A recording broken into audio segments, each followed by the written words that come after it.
Di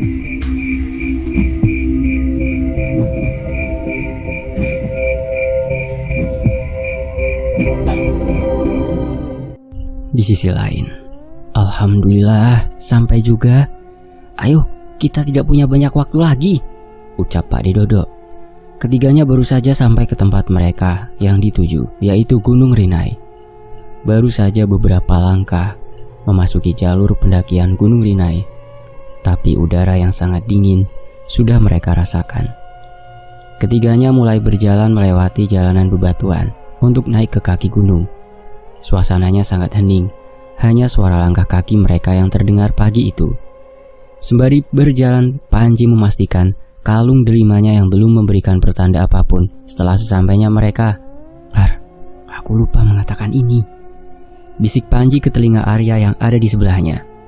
Mengatakan apa, Pan? Jangan bilang ada yang tertinggal, tanya Arya. Bukan, aku harus bertemu kawanku Sukma di pos pendakian selanjutnya. Kita berhenti dulu ya, biar aku panggil Reksa untuk menuntun jalan, lanjut Panji. Sukma? Kawanmu yang mana? Dan kapan kamu bertemu dengan dia? Tanya Arya keheranan mendengar nama yang baru dia dengar. Panjang ceritanya, Pak De, nanti di pos pendakian selanjutnya kita berhenti dulu ya. Pak De Dodo yang sedang memimpin jalan hanya mengangguk mengiyakan permintaan Panji.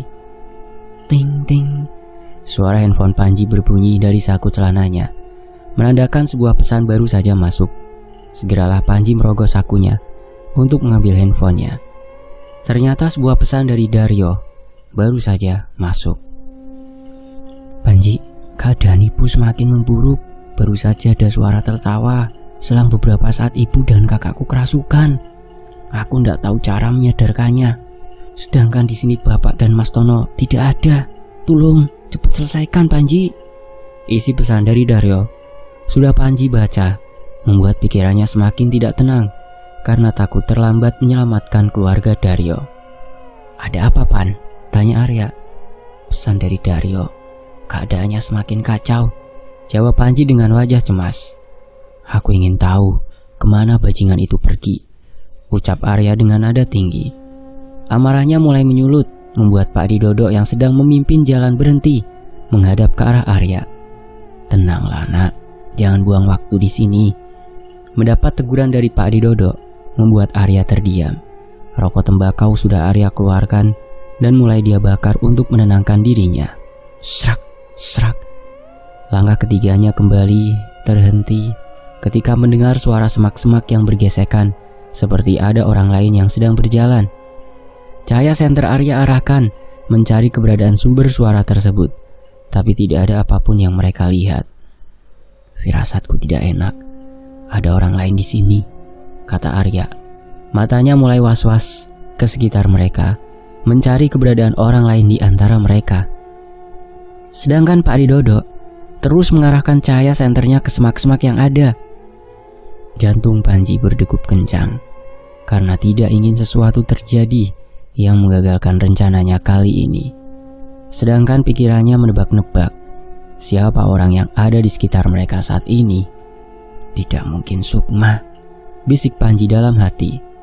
Gendarwa, mantra terucap oleh Arya membuat Panji dan Pak De Dodo terkejut, sontak melihat ke arah Arya yang sudah bersila.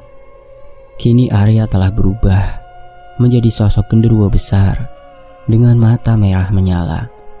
Taring dan kukunya yang panjang serta tajam membuat Panji merinding melihatnya. Sedangkan Pak De Dodo hanya tersenyum seperti sudah terbiasa melihat sosok Arya yang berbeda. Tunggu saja di sini, panggil Reksa, biar aku yang mencari kemana perginya suara itu, kata Arya yang kini melompat dari satu pohon ke pohon lainnya, mencari penyebab sumber suara yang sudah mereka dengar. Arya bergerak begitu cepat meninggalkan Panji dan Pak De Dodo yang saling terdiam di tengah jalur pendakian. Keduanya hanya saling bertatapan. Sesekali Pak De Dodo menghela nafas karena merasa cemas dengan kondisi Arya. Pak De, tolong jaga Panji ya, kata Panji meminta kepada Pak De Dodo. Tidak banyak waktu lagi yang Panji miliki jika hanya mengandalkan tenaga Arya saja. Sedangkan kondisi Bu Ayu semakin memburuk. membuatnya harus berpikir cepat sebelum Bu Ayu dijadikan tumbal persembahan untuk Pak Bambang. Nagara Raja Jagadya Reksa. Seketika angin berhembus kencang, membawa udara dingin menggigil, membuat suhu Gunung Rinai yang semula dingin menjadi lebih dingin.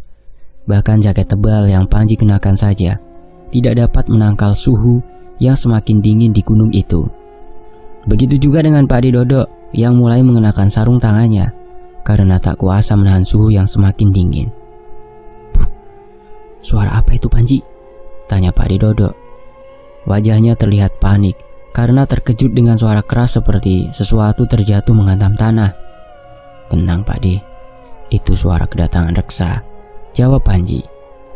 Pak Dodo menatap keheranan ke arah Panji karena tidak menemukan sosok Reksa yang dia katakan. Di mana Reksa? Tanya Pak Dodo lagi. Kemari Pak D, biar Panji tunjukkan. Panji mulai berjalan beberapa langkah ke depan, mendahului Pak Dodo. Langkahnya berhenti di pos pendakian pertama, manakala dia melihat sosok Reksa yang dia panggil sudah menunggu di seberang jalan pendakian.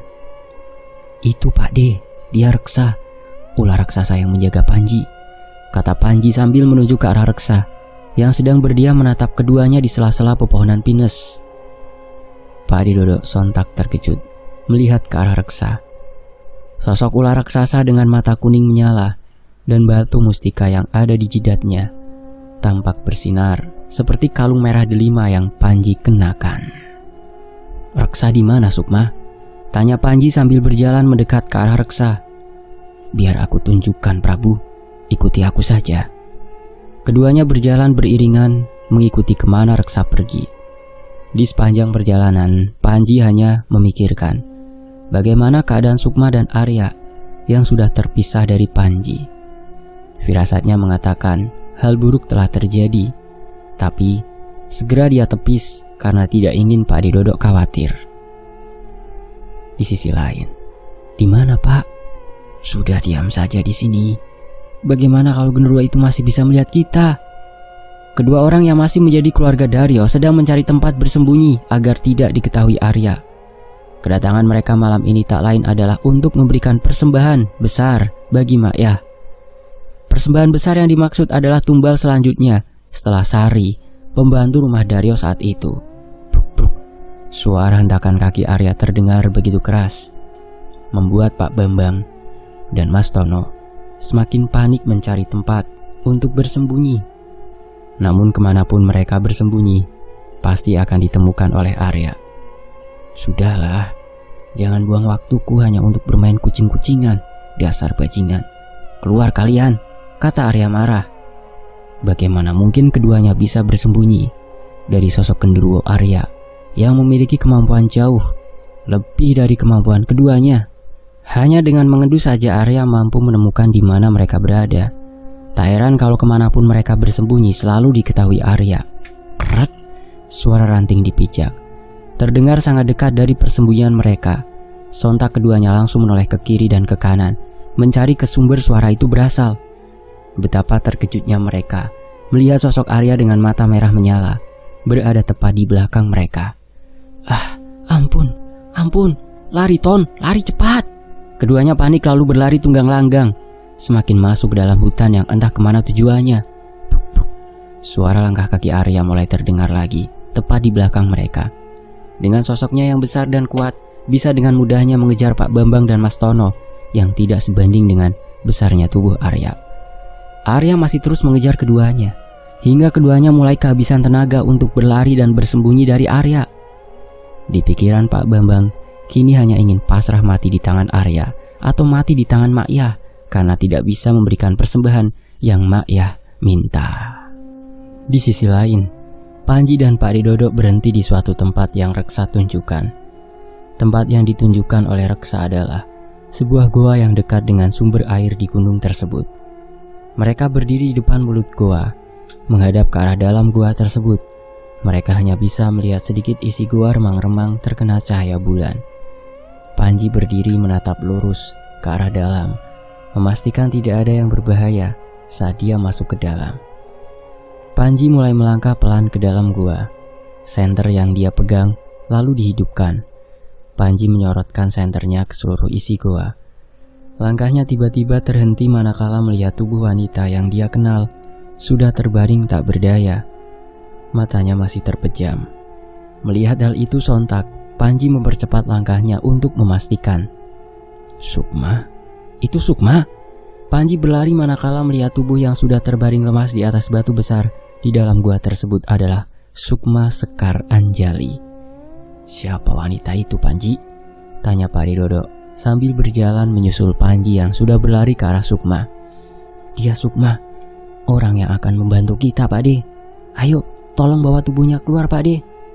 Pak Dodo segera mendekat ke arah Panji, lalu membawa tubuh Sukma bersama Panji. Reksa, apa yang terjadi dengan Sukma? Tanya Panji panik. Maaf Prabu, hamba gagal menjaga Sukma karena melawan sosok nenek tua itu selagi Sukma berlari mencari tempat berlindung. Jawab Reksa. Suaranya sangat lirih karena merasa bersalah tidak menjaga Sukma dengan baik. Sudah Panji, kita obati saja dulu. Pak De rasa tenaganya sudah terkuras habis. Bisa-bisa dia mati di sini kalau kita terlambat, ucap Pak De Dodo, membuat suasana semakin tegang. Karena tidak ingin sesuatu yang dikatakan Pak De Dodo benar terjadi, segeralah Panji bersila. Di hadapan Sukma yang masih terpejam, mulutnya kini mulai membaca sesuatu sambil mengusap-usap kalung merah delima yang kini memancarkan sinarnya. Pertanda kalung itu sudah bereaksi. Sedangkan Pak De Dodo sedang menyiapkan air yang sudah ia doakan untuk memulihkan tenaga Sukma. Bismillah, kata Panji sambil mengusapkan tangannya ke seluruh tubuh Sukma Sekar Anjali. Selang beberapa saat setelahnya tubuh Sukma mulai bereaksi.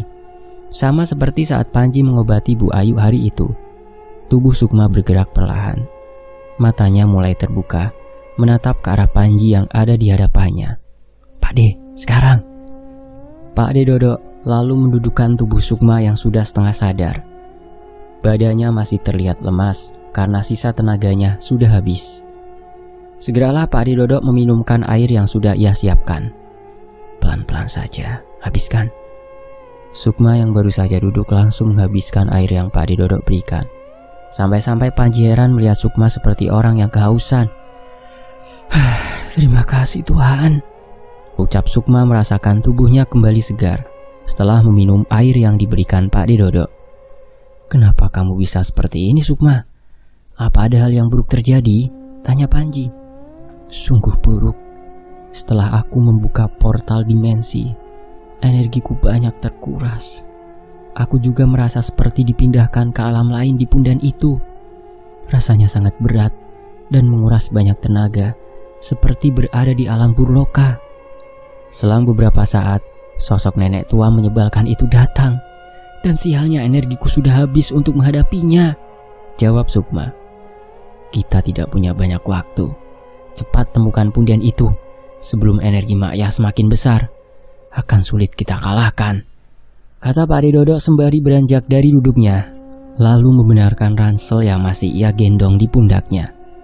Panji pun ikut beranjak sambil membantu Sukma yang masih terduduk agar berdiri. Mereka lalu berjalan beriringan, mengikuti jalan yang diarahkan Reksa untuk menuju punden berundak yang menjadi tempat ritual persembahan yang akan dilakukan Pak Bambang dan Mas Tono malam ini. Angin kembali berhembus kencang dari arah timur menerpa tubuh mereka, yang sesekali membuat mereka menggigil kedinginan. Masih jauh ya? Tanya Panji. Sebentar lagi Prabu, tinggal satu jalur lagi yang harus kita lewati. Tidak ada percakapan lagi di antara mereka. Ketiganya hanya berjalan mengikuti Reksa. Bahkan jalanan terjal pun tidak terasa sulit karena masing-masing fokus dengan apa yang sedang mereka pikirkan. Di sisi lain, Arya masih berlari mengejar Pak Bambang dan Mas Tono yang semakin jauh ke dalam hutan. Tanpa penerangan apapun, mereka berlari tak tentu arah. Pak, di mana punden berundak itu berada? Tanya Mas Tono sambil berlari tergesa-gesa di belakang Pak Bambang. Entahlah, Bapak juga tidak tahu kemana kita harus berlari. Yang terpenting kita harus bisa bersembunyi dari genderuwo itu, Tono, jawab Pak Bambang. Nafasnya terengah-engah karena ia paksa berlari, sedangkan usianya sudah semakin tua dan tidak sekuat Mas Tono yang usianya selisih belasan tahun darinya. Ketemu. Keduanya sontak berhenti ketakutan manakala melihat sosok genderuwo besar mendarat dari atas pohon di hadapan mereka. Matanya merah menyala. Kukunya sangat panjang dan juga gigi taringnya. Arya semakin mendekat ke arah keduanya. Amarah Arya terlihat seperti hewan buas ingin memangsa korbannya, yang tak lain adalah Pak Bambang dan Mas Tono. Gimana ini Pak? Lakukan sesuatu cepat Pak. Tono merengek ketakutan. Seluruh tubuhnya terasa lemas melihat Arya yang semakin mendekat ke arah mereka. Keduanya hanya mematung. Tidak bisa berlari karena seluruh tubuhnya mendadak tidak bisa digerakkan. Bajingan, pergi kamu. Lihat, dua domba ketakutan ada di hadapanku. Takut begini, bisa-bisanya kalian menumbalkan keluarga sendiri. Bejat. Amarah Arya semakin membara, merasa ingin segera menghabisi keduanya. Serak, serak, serak. Suara semak-semak terdengar jelas oleh ketiganya, membuat Arya menghentikan langkahnya sambil menoleh ke kanan dan ke kiri mencari sumber suara tersebut. Demi Tedan, siapa yang kamu panggil ke sini? Kini Arya semakin marah karena tidak ingin dia gagal menghabisi Pak Bambang dan Mas Tono malam itu juga. Gendeng, lawanmu dudukui. Nalika awakmu gede nanging tenagamu ora spiro karo awakku. Suara sosok Makya terdengar jelas, namun sosoknya tidak dapat dilihat oleh Arya. Satu hantaman mendarat ke dada Arya, membuatnya bergerak mundur beberapa langkah sampai menatap pohon. Tunjukkan sosokmu nenek tua, seru Arya sambil berjalan melangkah mengitari sekitarnya untuk mencari sosok Makya. Habislah kau genderuwo bodoh, lawanmu tak sebanding denganmu. Melihat Pak Bambang yang tertawa puas, membuat Arya langsung berlari ke arahnya. Langkahnya sangat gesit sampai Pak Bambang tidak dapat mengelak dari serangannya. Sedangkan Mas Tono jatuh tersungkur terdorong oleh Arya. Priak! Tubuh Pak Bambang ditendang oleh Arya sangat keras hingga menatap sebuah batu besar yang ada di belakangnya. Kamu pikir kamu sekuat itu, ha? Ucapnya menantang Arya karena benturan yang sangat keras hingga darah keluar dari mulutnya. Tapi yang membuat Arya terheran-heran karena melihat darah yang keluar bukanlah darah segar, namun darah hitam kental yang mengeluarkan bau busuk. Sialan, aku terlambat. Satu tusukan pisau dari Mas Tono mengarah ke perut Arya membuatnya sangat terkejut. Inilah akhir dari hidupmu, dasar bocah tengik. Keduanya tertawa puas melihat Arya perlahan mencabut pisau yang tertancap di perutnya. Tapi ternyata mereka salah. Satu tusukan pisau tidak membuat Arya lemah. Mati, kamu yang akan mati. Bangsat, senjata makan tuan. Pisau yang ia gunakan untuk melukai Arya kini berhasil menggores lehernya, menyisakan luka panjang yang cukup dalam. Mereka pantas mendapatkan apa yang seharusnya mereka dapatkan sebagai balasan dari ulahnya. Namun tidak sampai di sini. Akhir dari mereka. Masih banyak hal yang perlu dipertanggungjawabkan, termasuk dendam yang telah lama hadir di diri Sari. Inilah saatnya pembalasan dendam akan dimulai. Di sisi lain, saat Sari ditumbalkan. Tuhan, kenapa harus saya? Sari terbaring lemas, sedang diambang kematiannya. Pandangannya mulai gelap, samar-samar melihat majikannya sendiri pergi meninggalkan dirinya yang sedang sekarat. Tubuhnya tergeletak di atas genangan darah yang keluar dari luka akibat ulah majikannya. Luka di pergelangan tangannya hampir tak terasa. Begitu juga luka di lehernya. Nafasnya mulai berat hingga nafas terakhir dia hembuskan bersama bau amis darah yang terakhir kali dia hirup di sisa hidupnya. Namun bukan perasaan tenang yang dia dapatkan setelah kematiannya, melainkan dendam yang semakin dalam membawanya terus berkelana, terjebak di alam Purloko. Dia hanya menunggu kapan waktu datang untuk membalaskan dendamnya. Ternyata aku sebagai tumbal pengganti. Sementara itu di Gunung Rinai, aku bukan tandinganmu. Sekalipun nenek tua itu sudah merasukimu, kamu akan tetap mati. Arya melompat ke salah satu pohon yang ada di sekitarnya, meninggalkan Pak Bambang dan Mas Tono yang sedang merintih kesakitan, memegangi luka di lehernya akibat ulah Arya. Luka yang setimpal dengan apa yang sudah dia lakukan kepada Arya. Walau tak seberapa dalam luka yang diberikan kepadanya, namun goresan itu cukup untuk memberinya pelajaran. Arya terus melompat dari satu pohon ke pohon lainnya untuk mencari keberadaan Panji dan Pak De Dodo hanya dengan mengandalkan instingnya. Purnama merah darah. Tidak mungkin terjadi lagi, kata Arya terkejut manakala melihat ke atas langit sudah tampak bulan purnama merah darah, sama seperti yang terjadi saat dia berada di Segara Getih kala itu. Dia menghentikan langkahnya di salah satu pohon yang cukup besar untuk menopang tubuhnya. Lalu dia mulai bersila dan menutup matanya. Mantra mulai terucap dari bibirnya untuk mengumpulkan energi yang ada agar tidak terbuang saat dia berada di alam burloka. Aku harus cepat menemukan mereka, ucapnya dalam hati. Matanya perlahan dia buka sambil beranjak dari duduknya. Arya berlari mencari keberadaan Panji dan Pak De Dodo yang dia rasa tidak jauh dari tempat dia berhenti. Langkahnya begitu kuat hingga menggetarkan tanah yang dia pijak. Dari kejauhan, dia melihat segerombolan orang sedang berjalan. Salah satu orang sangat dia kenal, tak lain adalah Pak De Dodo. Arya segera mempercepat langkahnya, menyusul mereka yang sedang berjalan semakin jauh dari Arya. "Berhenti, kalian dengar itu?" tanya Sukma membuyarkan lamunan Panji yang ada di sebelahnya. Ada apa Sukma?" tanya Pak De Dodo kebingungan. "Kalian tidak dengar ada sesuatu yang berjalan di belakang kita?" tanya Sukma lagi, meyakinkan. "Kamu salah dengar mungkin. Aku tidak mendengar apa-apa Sukma," jawab Panji keheranan. Padahal sedari tadi dia tidak mendengar ada suara di sekitar mereka selain langkah mereka sendiri. Sedangkan Sukma masih tidak percaya dengan ucapan Panji. Suara yang dia dengar sangat keras dan tidak mungkin salah. "Siapa kamu?" Sukma terkejut manakala melihat sosok genderuwo berukuran sangat besar dengan mata merah menyala mendarat di hadapan mereka.